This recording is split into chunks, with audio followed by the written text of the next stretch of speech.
চাঁদ তুমি কে পেয়েছিলে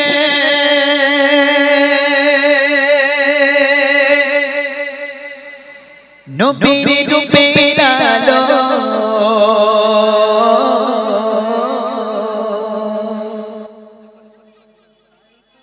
তাই তো তোমার আলো আমার লাগে এত ভালো লাগে এত ভালো চাঁদ তুমি কে পেয়েছিলে নবীর রূপে আলো চাঁদ তুমি কে পেয়েছিলে নবীর রূপে আলো তাই তো তোমার আলো আমার লাগে এত ভালো লাগে এত ভালো চাঁদ তুমি কে পেয়েছিলে নবীর মুখের আলো তাই তো তোমার আলো আমার লাগে এত ভালো লাগে এত ভালো লাগে এত ভালো ও চাঁদ তোমার মুখকে দেখে সে মুখ মনে পড়ে তোমার আলোর আড়াল তার আলোয় যেন ভরে ও চাঁদ তোমার মুখটি দেখে সে মুখ মনে পড়ে তোমার আলোর আড়াল তার আলোয় যেন ভরে সেই কালো চাই আমার বুকে সেই কালো চাই আমার বুকে মনে সে সাজা জালো তাই তো তোমার আলো আমার লাগে এত ভালো লাগে এত ভালো চাঁদ তুমি কে পেয়েছিলে নবীর মুখের আলো চাঁদ তুমি কে পেয়েছিলে নবীর মুখের আলো তাই তো তোমার আলো আমার লাগে এত ভালো লাগে এত ভালো লাগে এত ভালো লাগে এত ভালো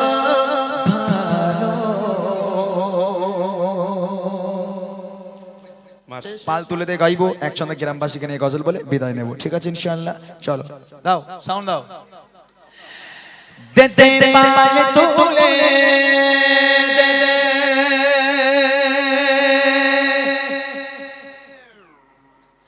ও মাঝি করিস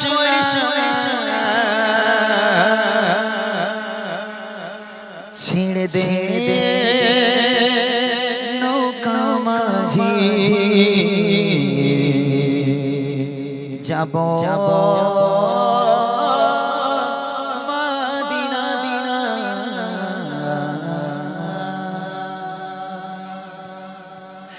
দে দে পাল তুলে দে মাঝি খালা করিস না পাল তুলে দে মাঝি খালা করিস না দে দে পাল তুলে দে মাঝি খালা করিস না ছেড়ে দে নৌকা মাঝি যাবো মদিনা ও তুই ছেড়ে দে নৌকা মাঝি যাবো মদিনা ও তুই ছেড়ে দে নৌকা মাঝি যাবো মদিনা ও তুই ছেড়ে দে নৌকা মাঝি যাবো মদিনা আমি যাবো মদিনা আমি দেখবো মদিনা আমি যাবো মদিনা আমি দেখবো মদিনা আমি যাবো মদিনা আমি দেখবো মদিনা তাই নবী আল্লাহ মায়া মিনার ঘরে আসলে হাজার মানে কাঁদিলে মুক্তা ঝরে আসলে হাজার মানে কাঁদিলে মুক্তা ঝরে মক্কায় নবী আল্লাহ মায়া মিনার ঘরে আসলে হাজার মানে কাঁদিলে মুক্তা ঝরে আসলে হাজার মানে কাঁদিলে মুক্তা ঝরে ও দয়াল আল্লাহ যার শাখা তার কিসের পাবনা দয়াল আল্লাহ যার শাখা তার কিসের পাবনা হৃদয় মাঝে বাবা নয়নে মদিনা ওমর হৃদয় মাঝে কাবা নয়নে মদিনা দেখতে পাল তুলে দে মাঝে খাজি করিস না পাল তুলে দে মাঝে খাজি করিস না ছেড়ে দে নৌকা মাঝি যাবি মদিনা ও তুই ছেড়ে দে নৌকা মাঝি যাবি মদিনা ও তুই ছেড়ে দে নৌকা মাঝি যাবি মদিনা আমি যাব মদিনা আমি দেখব মদিনা আমি যাব মদিনা আমি দেখব মদিনা আমি যাব মদিনা আমি দেখব মদিনা ওদের রোশনীতে দুনিয়া গেছে ভরে ওদের বাতি জ্বলে মদিনার ঘরে ঘরে ওদের বাতি জ্বলে মদিনার ঘরে ঘরে ওদের রোশনীতে দুনিয়া গেছে ভরে ওদের বাতি জ্বলে মদিনার ঘরে ঘরে ওদের বাতি জ্বলে মক্কার ঘরে ঘরে ও দয়াল আল্লাহ যার শাখা তার কিসের ভাবনা দয়াল আল্লাহ যার শাখা তার কিসের ভাবনা আমার হৃদয় মাঝে কাবা নয়নে মদিনা আমার হৃদয় মাঝে কাবা নয়নে মদিনা দেখতে পাল তুলে দে মাঝে খাজি করিস না পাল তুলে দে মাঝে খাজি করিস না ছেড়ে দে নৌকা মাঝি যাবি মদিনা ও তুই ছেড়ে দে নৌকা মাঝি যাবি মদিনা ও তুই ছেড়ে দে নৌকা মাঝি যাবি মদিনা আমি যাব মদিনা আমি দেখব মদিনা আমি যাব মদিনা আমি দেখব মদিনা আমি যাব মদিনা আমি দেখব মদিনা আমি যাব মদিনা আমি দেখব মদিনা আমি যাব মদিনা আমি দেখব মদিনা আমি যাব মদিনা আমি দেখব মদিনা আমি যাব মদিনা আমি দেখব মদিনা ছেড়ে দে নৌকা মাঝি যাব মদিনা আমাদের এই বাংলা গজল কোত্থেকে আসলো? আমাদের সম্রাট এস কে হাবিব সাহেব, যে মানুষটা পশ্চিম বাংলায় বাংলা গজলকে আমাদের হাতে তুলে দিয়ে গেছেন। পশ্চিম বাংলায় প্রথমে গজল এনেছিল এস কে হাবিব সাহেব। তানার বয়স এখন প্রায় 75-76 এরকম হবে। তিনি আর গজল গাইতে পারেন না, অসুস্থ। তিনি গেয়ে গেছে কি গজল? এসো বলে সকলে মিলে ঈদ মোবারক এই রসমে মোবারক এই রীত মোবারক এসো বলে সকলে মিলে ঈদ মোবারক। যে গজল না চললে ঈদ মনে হয় না, যে গজল না চললে এরকম মাহফিল মনে হয় না, সেই মানুষটা আজকে খুবই অসুস্থ। আল্লাহ পাক তাকে সুস্থতা দান করুক। যে মানুষটার গজল আমাদের প্রত্যেকের অন্তরে অন্তরে গেঁথে আছে। এস কে হাবিব সাহেবের সম্মানার্থে আমি একটা ছোট্ট কালাম গিয়ে তারপরে বসি। ওনারই একটা গজল, যেহেতু উনি বাংলা গজলকে আমাদের পশ্চিম বাংলায় নিয়ে এসেছেন, তো ওনার সম্মানার্থে আমি প্রত্যেক স্টেজে একটা করে গজল গাই। ছোট্ট করে ওনার একটা হিট গজল গাইবো, গিয়ে তারপরে আমি বসে ভাইরা গাইবে, তারপর আমি বুড়িমা গজল এবং সাংসারিক জীবন, এই দুটো গজল গিয়ে আমরা অনুষ্ঠানকে শেষ করব। চলেন, এস কে হাবিব সাহেবের একটা ছোট্ট কালাম, হিট কালাম আমি আপনাদের সম্মুখে পরিবেশন করছি, মনোযোগ দিয়ে শুনবেন। আমির নবী আমার মুক্তি দাতা সবার খোদা যারে বন্ধু করে দিল যে উপহার। আমির নবী আমার মুক্তি দাতা সবার খোদা যারে বন্ধু করে দিল যে উপহার। আমি নবী আমার মুক্তি দাতা সবার।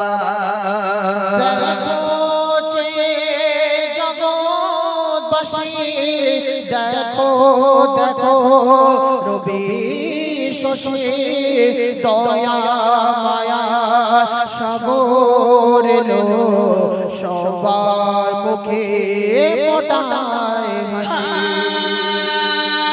দেখো জগৎবাসী দেখো দেখো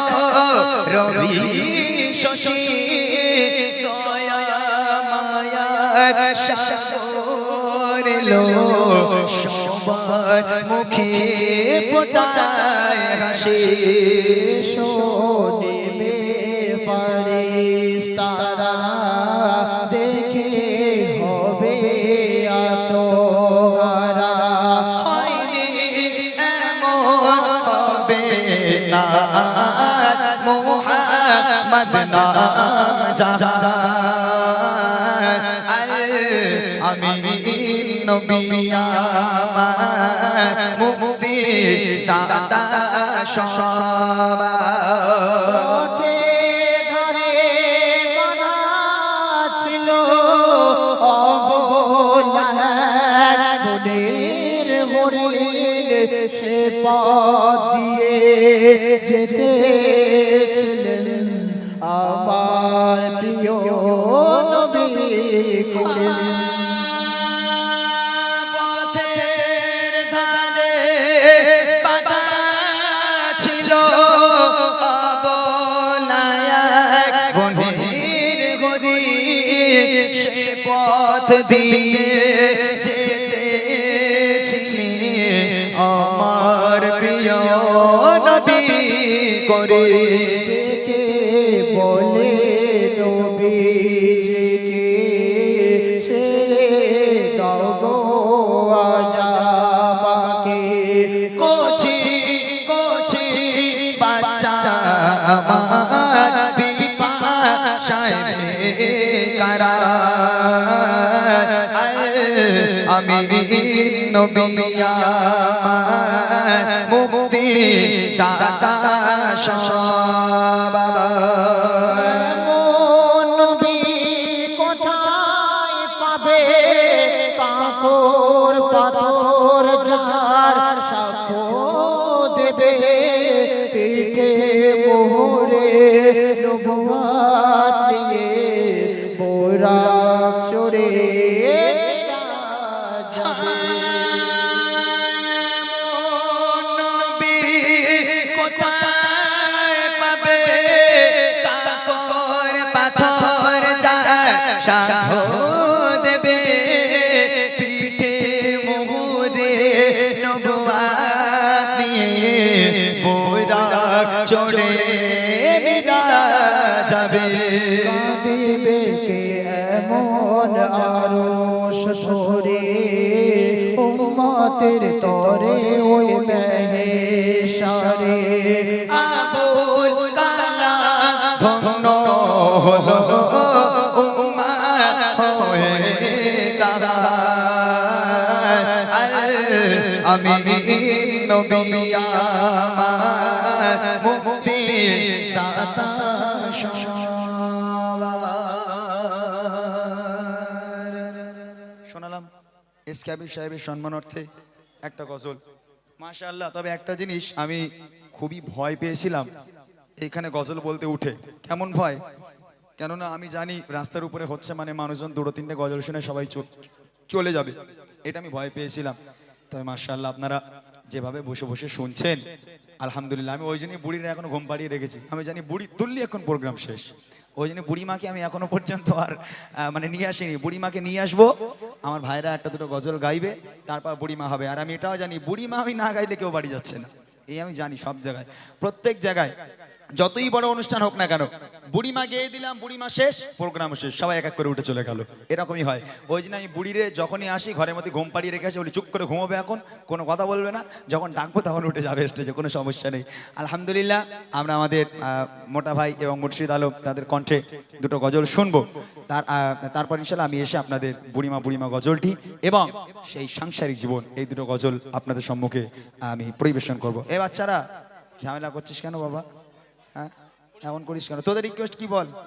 তোদের রিকোয়েস্ট রাত আকাশে চাঁদের আলো, আর কি? আর কি রিকোয়েস্ট বলে রাখ, আমি পরে মোটামুটি তোদের রিকোয়েস্ট গুলো গাইবো, গিয়ে বাড়ি যাবো। কি কি রিকোয়েস্ট শুনবি? হ্যাঁ জোরে বল। আরে এদের গলাগুলো বসে গেছে সব, তাই না? মানে গলা বসে গেছে। সূর্য ওঠে কেদায় আলো, আচ্ছা সূর্য ওঠে কেদায় আলো, রাত আকাশে চাঁদের আলো, আর আচ্ছা ঠিক আছে ইনশাল্লাহ তোদের সব গজলগুলো গাইবো, ঠিক আছে ইনশাল্লাহ। তাহলে এখন মোটা ভাই গজল গাক নাকি? গাইবে না? এরা বলছেন না। হ্যাঁ জি জি অবশ্যই, এরা আমাদের গজলকে ভালোবাসে। জি জি একদম একদম একদম, মাশাআল্লাহ। এক হচ্ছে আমাদের রবকে, তাই নবীকে, বাহ, আমাদের মানে যেখানে এরকম মানুষজন থাকে সেখানে তো বাচ্চা কাচ্চা শিক্ষিত হবেই। আচ্ছা, আমাদের কোন ফেরেশতা জান কবজ করে বলো তো? হ্যাঁ, আজরাইল ফেরেশতা, তাই না? মাশাআল্লাহ। তাহলে আমাদের রবকে, আচ্ছা ওটাই, একটা ছন্দটি গেলেই বুঝলে, গিয়ে তারপর দেই, তাই ওটা দাও দেখি আমার কাছে দাও। এরা বলেছে আমাদের রব আল্লাহ, কি কি রিকোয়েস্ট? বিনা দানার খেজুর, এই খেজুর আমি খাইনি, মানে আমার না এ গজল। একটা আপেলের খাবার ঘটনা, আপেলও আমি গাইবো না, তুমি আসমানে থাকো প্রভু আমি জমিনে, এটা গাইবো ইনশাআল্লাহ, সমস্যা নাই। আর দে দে পাল তুলে দে মাঝি হেলা করিস হ্যাঁ, ঠান্ডার সেক্রেটারি সময় আমার- সেক্রেটারি রিকোয়েস্ট একদম গাইতেই হবে দো বই এরকম এই যে ঠান্ডার সময় পাল তুলবো এখন, হ্যাঁ ঠান্ডায় মানুষ বাঁচে না, পাল তুলছে এখন।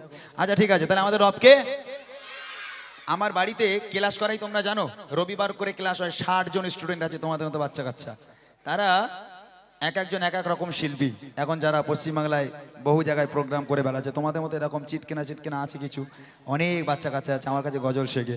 তা আজকে আমি এখানে এসেছি মানে তোমাদের শেখাবো, আমার সঙ্গে আস্তে আস্তে গাইবে, আর জোরে গাওয়ার দরকার নেই, আমি যেভাবে গাইবো তোমরা প্র্যাকটিস করো। এই আমাদের রবকে এইটা একটুখানি গাইবে অ্যাকশন দেখে, তারপর মোটা ভাইকে দেবো, চলো। আমাদের প্রভু এক নবীর উম্মত, জীবন বিধান ঐশী বাণী কোরআন। আমাদের প্রভু এক নবীর উম্মত, জীবন বিধান ঐশী বাণী কোরআন। আমাদের প্রভু এক নবীর উম্মত, জীবন বিধান ঐশী বাণী কোরআন। তবে কেন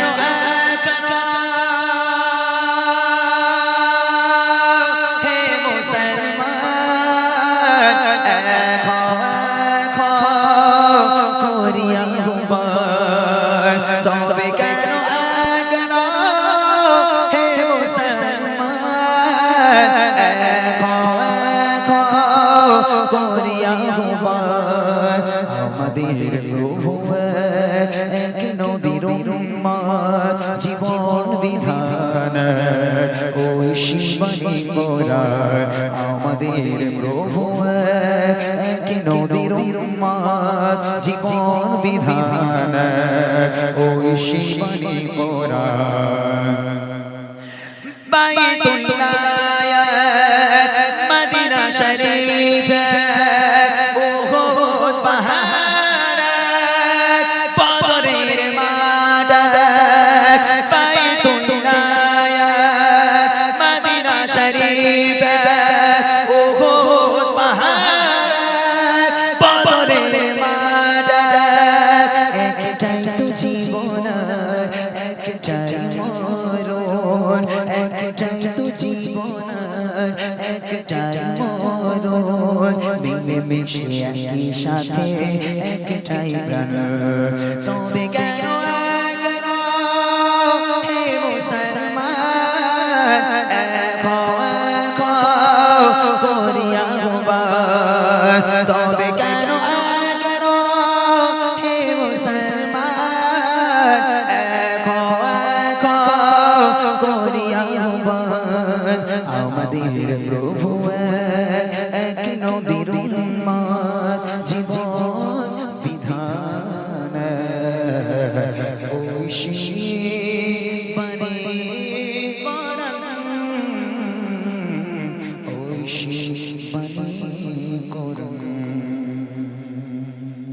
আজকের বুড়িমা গজলটা গাইছি প্রায় 11 বছর ধরে। এই বুড়িমা গজলটা ফেমাস হয়েছে প্রচন্ড পরিমাণে। আমরা অন্ধ্রপ্রদেশ প্রোগ্রামে গেছি, যেখানে বাংলা কেউ বোঝেই না, সেখানে বুড়িমা বুড়িমা রিকোয়েস্ট, ভাই বুড়িমা গাও। তারপরে আসামে গেলাম, সেখানেও মোটামুটি আসামি ভাষার মানুষ, উর্দু ভাষার মানুষ, বাংলাটাও টুকটাক জানে, তবে সেখানেও বুড়িমা। উড়িষ্যায় যাচ্ছি, সেখানে পুরো উর্দু এলাকা, সেখানেও বলছে বুড়িমা গাও। তো বুড়িমা গজলটা চতুর্দিকে প্রচন্ড পরিমাণে ফেমাস হয়েছে। তবে বুড়িমা গজলটা আমি কেন লিখেছিলাম, এর একটা কারণ আছে। দেখেন, ঈদের নামাজ পড়ে যখন আমি 11 বছর আগের কথা বলছি, ঈদের দিনের মানে আমার মনে খটকা লেগেছিল বলে বুড়িমাটা আমি লিখেছিলাম, কিন্তু এতটা ফেমাস হয়ে যাবে আমি জানি না। কিছু মায়েরা হাত পেতে দাঁড়িয়ে আছে, মায়েরা ঈদের দিন ভিক্ষা করছে, কখন তাদের হাতে 5 টাকা দেওয়া হবে, 10 টাকা দেওয়া হবে, তারা কিছু কিনে খাবে। তাদের পরনে না আছে নূতন কাপড়, না আছে পেটে কোনো খাবার। চিন্তা করলাম, আল্লাহ, আজকের একটা ঈদের দিন, এই মাগুলো হাত পেতে দাঁড়িয়ে আছে, এদের সন্তানগুলো কোথায়? খোঁজ নেবেন, খোঁজ নিলে দেখতে পাওয়া যাবে তাদের সন্তানগুলো আয়েশ আরাম করে স্ত্রী পুত্রকে নিয়ে তারা জিন্দেগি যাপন করে, ঈদ পালন করে। আর যে মা 10 মাস 10 দিন গর্ভে ধারণ করে লালন পালন করে বড় করেছে, মানুষ করেছে, সেই মা রাস্তায় রাস্তায় ভিক্ষা করে। আল্লাহ পাক কোরআন শরীফের মধ্যে বলেন, বিসমিল্লাহির রহমানির রহিম, ওয়া কাদা রাব্বুকা আল্লা তা'বুদু ইল্লা ইয়্যাহু ওয়া বিল ওয়ালিদাইনি ইহসানা। আমি আল্লাহ আমার ইবাদত বান্দেগি করার পর দ্বিতীয় নম্বর ইবাদত তোর বাপ মায়ের প্রতি ইহসান করা, বাপ মাকে ভক্তি করা, মোহাব্বত করা, ভালোবাসা। আর আজকে সেই বাপ মা লোকের বাড়ি বাড়ি ভিক্ষে করে বেড়াচ্ছে। হায় হায়। আজকে যারা বুড়িমা শুনতে চান, বুড়িমা শোনানোর আগে আমি ছোট্ট করে আপনাদেরকে শোনাই যে পৃথিবীর বুকে সন্তানের জন্য মা কি জিনিস। আল্লাহ পাক এই যে মাগুলো বসে আছেন, বুড়িমাতে বলেছিলাম মায়ের বুকের খাঁচায় লাথি মেরে সন্তান বাড়ি থেকে বার করে দেয়। তবে ওই সন্তানকে যখন ওই মা জন্ম দিয়ে বড় করেছিল, মানুষ করেছে, কতটা কষ্ট করতে হয় একটা বাপ মাকে একটা সন্তানকে বড় করার জন্য। গজলটি মন দিয়ে শোনেন, তাহলে বুঝতে পারবেন বুড়িমা গজলটা আমি কেন লিখেছিলাম। এরপরেই বুড়িমাটা শোনাবো, আগে বুড়িমার আগের অংশটা শোনাই। মা কি জিনিস কবি ছন্দের মাধ্যমে লিখছে, শুনবেন। সারা দুনিয়া ঘুরে মায়ের সমান পাবে না,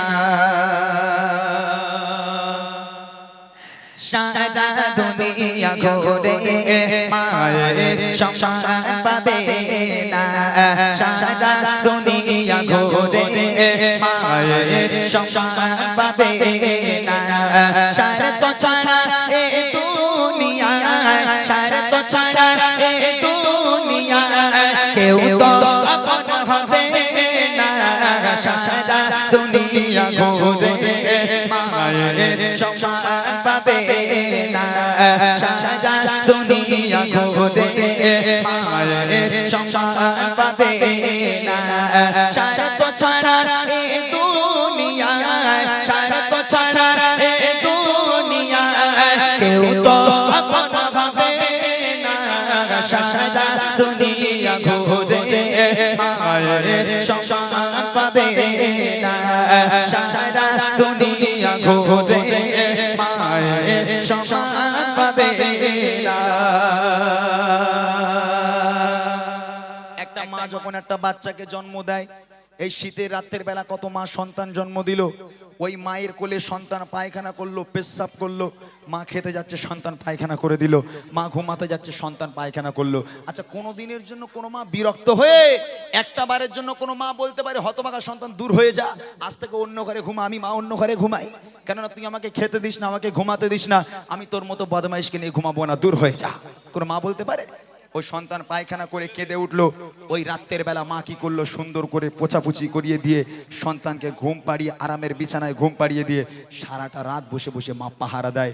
আর সেই বাপ মা বুড়ো বুড়ি হয়ে গেল, হাঁটতে পারে না, চলতে পারে না, যদি ঘরে কিংবা বারান্দায় একটু পায়খানা করে ফেলে, একটু পেশাব করে ফেলে, তখন ছেলে বউর ঘাড়ে বাজ পড়ে। রাগ করবেন না যেন, খবরদার, নিজে চোখে দেখা তাই বলছি। কত বৌমা স্বামী বাড়ি না আসতে আসতে বলবে, এই দেখো তোমার মা ঘরে বসে বসে হাঁকবে, আমি পরিষ্কার করবো? হ্যাঁ, আমি আমার বাপের বাড়ি একটা কুটোনের দুটো করিনি, তোমার মার পায়খানা পরিষ্কার করবো? ও হবে না, ওই বাপ মারে বাইরে বের করো, ঘর নোংরা করে। হতভাগা সন্তান উঠোনে যে জায়গা ছিল একটা তিরপল দিয়ে চাল তৈরি করে একটা তক্তপোষ ঢুকিয়ে দিল, বাপ মা ওর মধ্যে পচে মরুক, বাপ মাকে আর দামি ঘরে উঠতে দেওয়া যাবে না।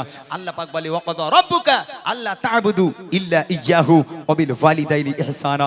আমি আল্লাহ আমার ইবাদত বান্দেগি করার পর দ্বিতীয় নম্বর ইবাদত তোর বাপ মায়ের প্রতি ইহসান করা, ভক্তি করা, মোহাব্বত করা। সেই বাপ মাকে আলাদা করো। কবি লিখছে, দেখেন, বিনা স্বার্থে ভালোবাসা থাকে সর্বদা যার মনে, সুখে দুঃখে মুসিবতে আগলে রাখে মা প্রতিক্ষণে।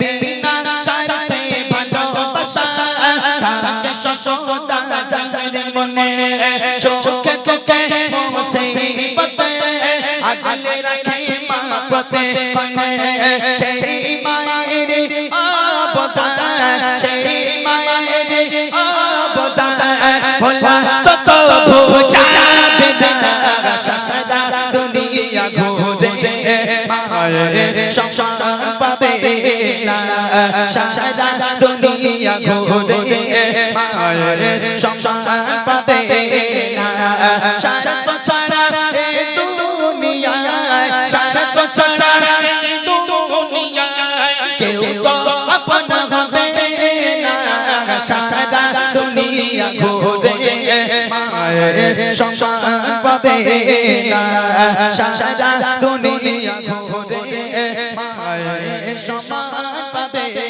না। এখান থেকে শুরু করেছিলাম বুড়িমা বুড়িমা, এই যে বাপ মা আলাদা হয়ে গেল, ছেলে বাপ মাকে আলাদা করে দিল, দামি ঘরে আর উঠতে পারে, বাপ মার আর স্থান নেই দামি ঘরে, বাপ মা ঘর নোংরা করে। এখান থেকে শুরু হচ্ছে বুড়িমা। মা রাস্তার ধারে দাঁড়িয়ে আছে, ছেলেটা কখন বাজারে যাবে একটু ওষুধ আনতে দেবে, ছেলে একটা ব্যাগ নিয়ে দামি ঘর থেকে বার হলো, মা দাঁড়িয়ে আছে, মা ডাকছে এই খোকা কোথায় যাচ্ছিস বাবা? বলে মা বাজার করতে যাচ্ছি। বলে এই খোকা বাজারের দিকে যখন যাচ্ছিস তা আমার জন্য 10 টাকার ওষুধ এনে দিবি, বুকের ব্যথাটা বড্ড বেড়েছে রাত্রের বেলা থেকে, একটু 10 টাকার ওষুধ এনে দে না। ছেলে বলছে মা এই জন্য তোমার সামনে আমি যাই না, তোমার সঙ্গে দেখা হলেই শুধু খাই খাই করো, এটা এনে দে ওটা এনে দে এটা এনে দে ওটা এনে দে, এত খাই খাই করো কারো, কোথায় পাবো এত টাকা তোমার জন্য আমি? মা 10 টাকার ওষুধ আনতে বললে মা নাকি খাই খাই করে। এখানে তো অনেক মায়েরা আছেন, আচ্ছা আপনারা বলেন তো ওই ছেলেরা যদি শাশুড়ি ফোন করে বলে জামাই আমি যাচ্ছি, ও ছেলে বউর কাছে বলবে তোমার মা শুধু খাই খাই করে কেন, খালি আমার বাড়ি আসে কেন, এরকম বলবে? ও বলবে না, বউর কাছে বলবে এই দেখো তোমার মা আসছে, কি খেতে ভালোবাসে, গরুর গোশ না মুরগির গোশ? বলে কেন আমার মা তো দুটোই খায়। বলে ইলিশ মাছটা সাথে আনলি ভালো হয়। বলো শাশুড়ি বলে কথা, হ্যাঁ মান সম্মানের ব্যাপার আছে না, কেননা মা তো একটাও ডিম দেয় না, আর শ্বশুর বাড়ি গেলে শাশুড়ি তো প্লেটে 4টা করে সাজিয়ে দেয়, কি ভালোবাসো বাবা খাও কি সুন্দর করে বলে না, মা তো রকম করে বলে না। আর এই 5Gর জামানা, এই যা ইন্টারনেটের জোর, এই যা 5Gর স্পিড, আমরা সারা জীবন শুনেছি মায়ের পায়ের তলায় জান্নাত। ও আল্লাহ, এই 5G ইন্টারনেটের জন্য মায়ের পায়ের তলায় জান্নাত আর নেই, ট্রান্সফারে শাশুড়ির পায়ের তলায় জান্নাত চলে গেছে। ওই জন্যই জামাইরা খালি শাশুড়ি পায়ে চুমু খাচ্ছে, বুঝলেন না? যার বাড়িতে বাপ মা আছে তার বাড়িতে বরকত আছে, যার বাড়িতে বাপ মা নেই লক্ষ লক্ষ টাকা ইনকাম করে আনবে, কোনোদিন তোমার ঘরে আল্লাহর রহমত হতে পারে না, কোনোদিন আল্লাহর বরকত হতে পারে না। তোমার বাপ মা তোমার জন্য রহমত, তোমার বাপ মা তোমার জন্য বরকত, সেই বাপ মাকে ভালোবাসো, ঘরে তোমার রহমত ভরে যাবে, আল্লাহ পাক খুশি হবে। শেষ করায় কবি লিখছে হাজার দুঃখ যাতনাতে হয় না ক্লান্ত কোনো রাতে, একটি রাতে ঘুম আসে না, বসে থাকে মা পাহারাতে। হাজার দুঃখ যাতনাতে হয় না ক্লান্ত কোনো রাতে, একটি রাতে ঘুম আসে না, বসে থাকে মা পাহারাতে। আল্লাহর মগা উপহার, আল্লাহর মগা উপহার, হয় না কোনো যার তুলনা, সারা দুনিয়া ঘুরে মায়ের সংসার পাবে না, সারা দুনিয়া ঘুরে মায়ের সংসার পাবে না। সারা তো ছাড়া এই দুনিয়ায়, সারা তো ছাড়া এই দুনিয়ায় কেউ তো আপন হবে না, সারা দুনিয়া ঘুরে মায়ের সংসার পাবে না, সারা দুনিয়া ঘুরে মায়ের সংসার পাবে না।